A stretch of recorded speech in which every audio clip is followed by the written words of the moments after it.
Heute wird hart getestet. Nichts für schwache Nerven. Es treten an die Lucil gegen die Clesana in zahlreichen Tests. Als nächstes machen wir den Sichtbarkeitstest. 1, 2, 3. Das gibt's ja nicht. Beide? Scheiße. Bei denen wir nicht nur beim Material an die Grenzen gehen. Da wahrscheinlich auch noch nicht. Oh, doch. Ja, zum Thema Toiletten im Camper gibt es schon zahlreiche Videos und dennoch gehen die Themen dazu einfach nicht aus. Heute vergleichen wir zwei Kontrahenten miteinander im Bereich der Verschweißtoiletten. Einmal die Clesana C1 und zum anderen die Lucil Elite. Und damit ganz herzlich willkommen zu einem neuen Video bei Fan4Van. Mein Name ist Markus und diese beiden Kontrahenten, die schauen wir uns heute mal ganz genau an. Im ersten Teil, da sprechen wir ein bisschen über die Spezifikation, aber nur ganz grob, weil da gibt es schon andere Videos, die uns die Details dann im Einzelnen erklären. Und das verlinke ich euch natürlich auch alles entsprechend und ihr findet das auch unten in der Videobeschreibung.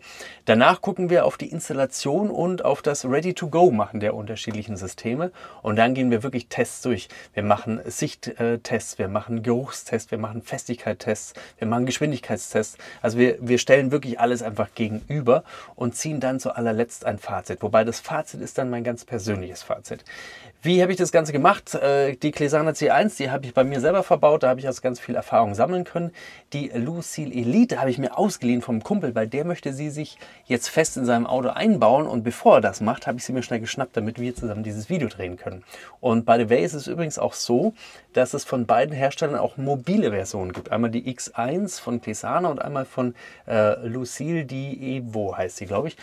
Vom System her, also vom Verschweißen her, sind die Systeme aber meines Erachtens super ähnlich. Deswegen gilt das eigentlich für beide Systeme, egal ob das Festeinbau ist oder ob das die mobilen Varianten sind. Insofern ist das für alle, glaube ich, ein sehr spannendes Thema, die sich für das Thema Verschweißen beim Campen interessieren.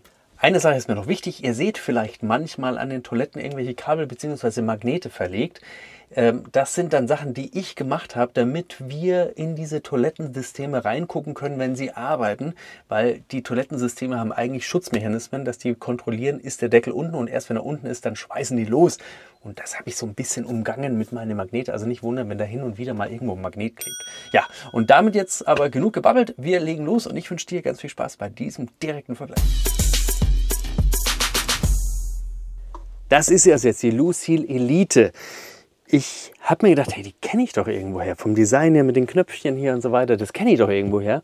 Und zwar vom letzten Jahr, von Knaus. Die haben das ganz groß angekündigt, allerdings unter einem anderen Namen. Und dann habe ich mir das mal angeschaut und irgendwie wurde ich damit nicht so richtig warm, aber man hat sie mir auch nicht so richtig erklärt. Es war so ein bisschen schwierig. Und dann habe ich sie dieses Jahr wieder gesehen. Bei Knaus hat man sie gar nicht mehr gesehen.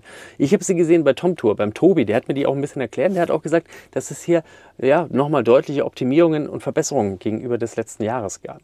Und ich habe dann nochmal recherchiert und habe auch gesehen, das ist also hier ein Hersteller aus China, der diese Toiletten herstellt. Und Tomtour vertreibt die jetzt eben bei uns hier. Das ganze Teil hier kostet 999 €, allerdings noch ohne irgendwelche Adapter. Adapter muss man sich dann nochmal dazu kaufen, damit man das entsprechend bei sich, bei bestehenden Systemen einbauen kann. Je nachdem, welche Toilette du jetzt in deinem Camper hast, musst du dann gucken, welche Einbauteile du dazu nimmst. Das ist also mal die Lucil. Und hier sehen wir die Clesana C1. Dazu gibt es ja schon zahlreiche Videos. Und man kennt sie auch schon ein bisschen, sie ist schon ein bisschen länger auf dem Markt. Sie kommt aus der Schweiz, kostet 1450 €, also schon mal einen Tacken teurer. Man kriegt sie im Netz meistens schon für 1200, 1299 €. In meinen Augen erstmal optisch der größte Unterschied, dass die Bedienelemente nicht wie bei der Lucil hier vorne sind, sondern in einem extra Bedienpanel, das ich jetzt bei mir da angebracht habe, wovor das Bedienteil meiner Kassettentoilette war. Ja, was hier auch gleich auffällt, ist, dass bei Clesana zusätzlich noch ein Display integriert ist, an dem man erkennen kann, wie viele Beutel noch zur Verfügung stehen. Ein weiterer Unterschied ist noch das Entnahmefach der Beutel. Wir haben hier bei der Lucil ein Schiebefach, das ich aufschieben muss und da drin ist dann ja so ein Silikonbehälter, in den die Beutel reinfallen und bei der Clesana hat man eine Schublade, die zieht man einfach heraus und dann kann man dort die Beutel entnehmen. Bei beiden Toiletten handelt es sich um Verschweißtoiletten. Das bedeutet, das Geschäft wird in Beuteln verschweißt. Der Mechanismus ist dazu bei beiden Systemen ein klein wenig unterschiedlich, wie man hier ganz gut erkennen kann. Und am Ende kommen eben Beutel heraus. Bei Clesana kann man zwischen 4 unterschiedlichen Größen, bei Lucil zwischen 2 unterschiedlichen Größen wählen. Die Liner, die ich hier getestet habe, die kosten in etwa gleich viel im Einkauf, 12,50 € und 12,99 € Und wie viel Beutel jetzt da herausgehen, das liegt natürlich daran, in welchen Größen ihr verschweißt. Nachdem ich das Video jetzt hier im Auto drehe, ist das alles so furchtbar eng, aber ich hoffe, ihr könnt alles entsprechend sehen. Also kommen wir zur Installation der unterschiedlichen Toiletten. Im Prinzip sind erstmal beide relativ ähnlich zu installieren, denn es braucht ja nur noch Strom und kein Wasser. Das ist auch genau der Punkt, warum ich persönlich immer gerne zum Fachmann gehen würde und das beim Fachmann machen lassen würde, weil du, wenn du umrüstest von einer Kassettentoilette auf so ein System, dann hast du immer eine Wasserleitung, die du irgendwie blind schalten musst. Und das habe ich damals sehr gerne mit dem Fachmann bei Mikas machen lassen, weil ich mich damit einfach wohler fühle. Und dann haben wir noch das Thema Strom und da unterscheiden die beiden sich erstmal, wenn man sie ganz normal kauft, voneinander. Und zwar ist hier bei der Lucil ein Akku mit verbaut. Und das hat zur Folge, dass ich eigentlich hier nur ein kleines Kabel, relativ dünnes Kabel auch verwenden kann, um das an 12 oder 24 Volt anzuschließen. Man sieht hier hinten auch, habe ich sie schon auseinandergebaut, Entschuldigung. Man sieht hier hinten auch schon am Typenschild ganz gut, das Ganze läuft hier mit 9 Volt bis 30 Volt bei 2 Ampere. Das Schöne dabei ist, dass ich also, wenn ich eine Kassettentoilette habe, ich eigentlich kein zusätzliches Kabel mehr verlegen muss. Ich kann das Kabel nehmen, das ich benutze für die Spülung der alten Toilette. Und damit wird dann immer der Akku aufgeladen. Und die Toilette beim Verschweißen bedient sich dann eigentlich des Stromes aus dem Akku und nicht aus meiner Leitung. Das hat was mit dem Querschnitt zu tun und ist durchaus sehr, sehr praktisch. Bei der Clesana ist das ein klein wenig anders. Standardmäßig kommt die ohne Akku ums Eck. Das bedeutet, du musst natürlich auch gucken, dass du einen entsprechenden Niederquerschnitt bei deinem Kabel hast. Und das hast du in der Regel nicht, wenn du eine Kassettentoilette verlegt hattest, denn da brauchst du für das Bedienteil nur einen sehr kleinen Querschnitt. Zum Verschweißen brauchst du mehr Strom, deswegen auch einen größeren Niederquerschnitt und deswegen musst du da unbedingt ein Kabel verlegen. Es gibt allerdings auch eine Lösung im Zubehör und zwar kannst du dir auch hier ein Power Management kaufen und kannst dann dafür sorgen, dass du die Leitung, die für das Bedienteil, das vorherige Bedienteil gelegt war, benutzen kannst, um auch hier wieder einen Akku aufzuladen, der dann wiederum die Toilette mit Strom versorgt. Ja, und ansonsten ist die Installation relativ einfach. Du kannst sie entweder, also beide Modelle, einfach auf dem Boden festspaxen oder wenn du vorher schon eine Kassettentoilette hattest, dann kannst du dir entsprechende Adapter kaufen und kannst dann genau auf das vorherige System die jeweilige Toilette aufsetzen. Ich werde diese Toilette jetzt bei mir natürlich nicht fest verbauen, denn ich habe ja schon eine Toilette fest verbaut, deswegen ist die bei mir immer der Dinette. Da wird sie am Ende natürlich nicht bleiben. Worum es uns jetzt eben geht, ist, dass wir sie ready to go machen, im Sinne von, was muss ich denn jetzt machen, um sie überhaupt benutzen zu können? Und dazu müssen wir jetzt erstmal einen Liner einlegen. Und wie das bei den beiden Systemen funktioniert, das will ich euch jetzt zeigen. Wir beginnen einfach mal mit der Lucil. Dazu nehmen wir als erstes den Deckel ab. Hier sieht man übrigens auch gleich nochmal Sicherungen, die in dem Toilettenkasten quasi eingearbeitet sind. Und damit wir jetzt den Liner einlegen können, müssen wir hier diese kleine filigrane Plastikabdeckung abmachen. Die legt man einfach zur Seite und dann kommt auch schon der Liner mit rein. Und das Interessante hierbei ist, dass gekennzeichnet ist, in welche Richtung man ihn reinlegen muss. Das heißt also, die Pfeile müssen nach oben zeigen. Dann legt man den Liner einfach rein, nimmt noch die entsprechenden grünen, ich sag mal, Verpackungsgegenstände auf allen 4 Seiten ab. Und dann kann man auch schon wieder anfangen und diesen Plastikring wieder einsetzen. Das war nicht ganz so einfach, das muss man einfach ein bisschen üben. Für mich war es das erste Mal und nach ein bisschen hin und her hat das dann auch alles funktioniert. Wenn dieser Plastikring richtig eingerastet ist, dann zieht man die Folie außenrum nach oben, sodass es auf allen Seiten gleichmäßig aufgezogen wird und stopft das Ganze dann in die Mitte nach unten wieder zurück, denn jetzt muss das ganze gute Ding natürlich noch verschweißt werden. Damit das funktioniert, muss man jetzt aber die Folie noch in die dafür vorgesehenen Räder einklemmen. Dafür ist extra so ein Plastikteil mit dabei, das legt man an die Räder ran und dann muss man mit der Taste drücken und dadurch wird dann automatisch die Folie durchgeführt und in diese Räder eingeklemmt. Nun muss die Folie natürlich initial einmal verschweißt werden. Ich starte dafür einen ganz normalen Schweißvorgang mit einer kleinen Tüte, drücke dazu die beiden Knöpfe gleichzeitig für länger als 2 Sekunden und wenn der Schweißvorgang fertig ist, dann kann man den Müll entsorgen und es kann losgehen. Deckel drauf und los geht's.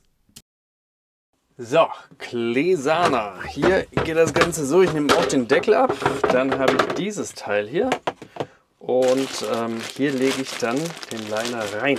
Dabei muss man auch darauf achten, dass man ihn richtig rum reinlegt. In diesem Fall jetzt das offene Ende nach unten außen liegend, denn man dreht das Ganze jetzt einmal um, führt es dann zurück in die Toilette und damit das Ganze funktioniert, muss man es natürlich auch einmal initial verschweißen, dazu auch die äußeren Enden einmal nach oben ziehen, damit man sie dann gleichmäßig nach oben holen kann und das Ganze dann in die Toilette wieder zurückstecken und dann startet man den initialen Schweißvorgang.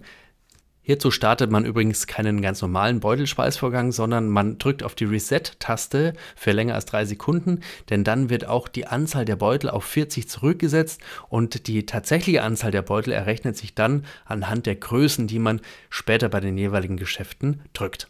Und wenn wir dann die erste Schweißnaht haben, können wir den Rest einfach entnehmen und es kann losgehen. Und jetzt starten wir mal die ganze Testserie. Was wollen wir als erstes starten? Ganz einfach. Wir wollen gucken, wie schnell verschweißen denn die unterschiedlichen Toiletten das Ganze bei der kleinsten Tüte. Und damit können wir auch direkt loslegen. Auf der rechten Seite seht ihr jetzt immer die Lucille-Toilette und auf der linken Seite die Clesana im direkten Vergleich. Ich fülle bei beiden Toiletten 0,25 Liter Wasser ein und wir starten den Schweißvorgang. Und nach schon 2 Minuten 37 ist die Lucille fertig mit der Verschweißung, während die Clesana immer noch arbeitet. Man muss aber dazu sagen, dass die Clesana 2 verschiedene Modi hat. Man kann entweder in Kette schweißen, sodass also Beutel am Beutel hängt. Dadurch ist dann der Verschweißvorgang auch deutlich schneller und man verbraucht auch deutlich weniger Folienleine. Ich habe es jetzt aber so gemacht, dass man wirklich den Beutel abtrennt und dann enden wir bei 3 Minuten 26. Im nächsten Test, da geht es um die Sichtbarkeit der Hinterlassenschaften. Und dafür, keine Angst, habe ich Folgendes vorbereitet. Ich habe einmal einen Eistee hierher genommen, weil der so ein bisschen gelblich ist. Und ich habe ein paar wirklich Wiener Würstel hier eingepackt. Und die werden wir mal in die Tüten legen und dann werden wir die mal gegen Sonnenlicht halten und gucken, ob man da irgendwas sieht. Weil dem einen oder anderen ist das vielleicht wichtig. Gesagt, getan und als erstes kommen die Wienerle rein. Ganz ehrlich, der Abbiss gehört nicht zum Versuchsaufbau, aber ich hatte einfach Kohldampf. Danach noch ein bisschen Eistee dazu und dann wird das Ganze natürlich wieder zugeschweißt und dann gucken wir mal aufs Ergebnis. Oh, und Sonnenlicht war leider rar, deswegen nochmal im Fahrzeug, aber man kann es ja auch gut erkennen. Auf der linken Seite Clesana mit dem dunklen Beutel, auf der rechten Seite Lucille und ihr seht selber das Ergebnis. Beim nächsten Test geht es um Gewicht und zwar habe ich jeweils 1 Liter Wasser vorbereitet. Da geht es mir darum, mir ist vollkommen klar, dass man in der Regel nicht 1 Liter Wasser ausscheidet. Obwohl, wir haben gerade Oktoberfest und da kann das schon mal passieren. Nee, ernsthaft. Jetzt angenommen, du bist mit Familie unterwegs und du möchtest sammeln und die Familie geht hintereinander einfach mal schnell Pipi machen. Dann kommt 1 Liter Wasser mal schnell zustande und mir geht es darum, ob die Tüte dabei nachrutscht. Für diesen Versuch markiere ich die Liner mit einem Folienmarker, damit man einen kleinen Anhaltspunkt hat. Habe ich aber einen Fehler gemacht, denn das hätte ich vorne machen sollen. Guck mal auf die Lucille, denn hier rutscht der Liner deutlich nach unten, ganz im Gegensatz zu der Clesana C1. Wir wechseln dazu nochmal die Perspektive und gucken mal ins Innere, denn hier kann man sehr gut erkennen, wie der Liner auf der rechten Seite nachrutscht, im Gegensatz zur linken Seite bei der Clesana. Das liegt mit Sicherheit auch daran, dass ich mir das Anti-Schlupf-System bei Clesana gekauft habe. Das bringt man einfach unten an und damit kann der Liner nicht mehr durchrutschen. Und jetzt kommen wir zu den wahrscheinlich 2 wichtigsten Tests. Und zwar geht es mir darum, wie dicht sind sie denn? Zuallererst testen wir das Ganze mal auf die Flüssigkeit betreffend und gucken mal, wie viel die Tüten aushalten. Gleiche Höhe, ich hoffe, ihr seht das hier alles und safe. Nick. Oh, nein. Oh. Oh, scheiße. Der tropft. Seht ihr das? Ja, und bei dieser Einstellung sieht man es deutlich besser. In Summe habe ich 5 Versuche gemacht. Es war immer gleich viel Wasser in den jeweiligen Beuteln drin, also weiß und grau. Allerdings haben wir mit den Wassermengen auch immer wieder ein bisschen variiert und dementsprechend war auch immer das Ergebnis ein bisschen unterschiedlich. Einmal gab es eine Besonderheit bei Versuch Nummer 3. 1, 2, 3. Beide? Das gibt's ja nicht. Beide? Und genau aus diesem Grund würde ich euch auch immer empfehlen, Absorber zu verwenden. Absorber helfen einmal dabei, Gerüche ein klein wenig einzudämmen und zum anderen helfen sie aber auch, dass Flüssigkeiten in eine Art Gel umgewandelt werden. Und sollte es dann doch mal zu einem Loch kommen, ist der Beutel immer noch relativ safe. Denn so wie ich das getestet habe, ist das ja das eine, aber in der Praxis ist es ja oft anders. Ich habe jetzt hier in Summe pro Toilette ca. 35 Beutel geschweißt und guck mal, hier ist mir einfach mal beim Schweißen schon ein Unfall passiert. Und wenn dir das im Auto passiert, alles ohne Absorber, kann es sehr unangenehm werden. Und dem Ganzen habe ich nochmal eins draufgesetzt und habe meine Praxiserfahrung mitspielen lassen und wollte einfach mal simulieren, dass man hier Flüssigkeit in den jeweiligen Toilettensystemen hat und versehentlich Toilettenpapier mit einschweißt. Beide Systeme haben geschweißt und bei der Clesana sieht man dann im Ergebnis, dass die Verschweißnaht wirklich sauber ist, aber dass natürlich an der Stelle, wo das Papier durchschaut, auch ein bisschen Wasser durchsickert. Bei dem weißen Beutel von der Lucille, da war es ein bisschen komisch, denn da triefte deutlich mehr Wasser durch. Ich konnte es aber am Anfang nicht wirklich erkennen. Aber dann habe ich es gesehen. Direkt neben der Schweißnaht war ein größeres Loch und da ist natürlich das Wasser ausgetreten. Beim Dichtsein, da geht es mir nicht nur darum, ab wann tritt denn Wasser raus, sondern da geht es mir auch darum, ab wann riecht es denn komisch. Denn ich habe festgestellt, ich habe ja schon die unterschiedlichsten Toilettenarten getestet.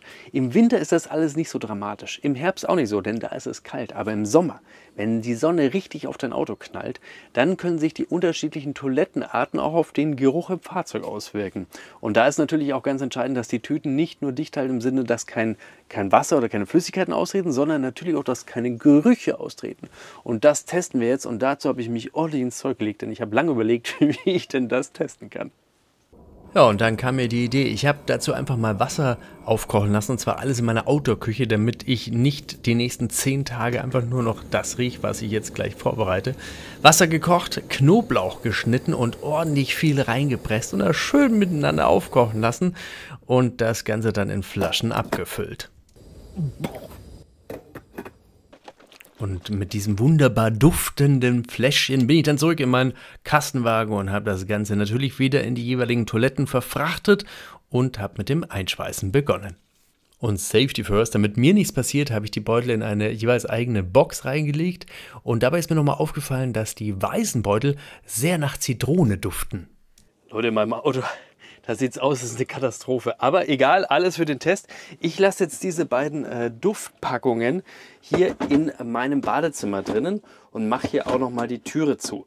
Damit das richtig Spaß macht und wir nochmal so ordentliche Sommertemperaturen nachempfinden können, mache ich nicht nur die Tür zu, sondern ich mache noch die Heizung auf und drehe die mal so auf, sagen wir mal 30 Grad, oder? Habt ihr Lust? Guten Morgen. So, nächster Tag. Es sind jetzt 13,5 Stunden sind vergangen, seitdem wir die Geruchsprobe begonnen haben.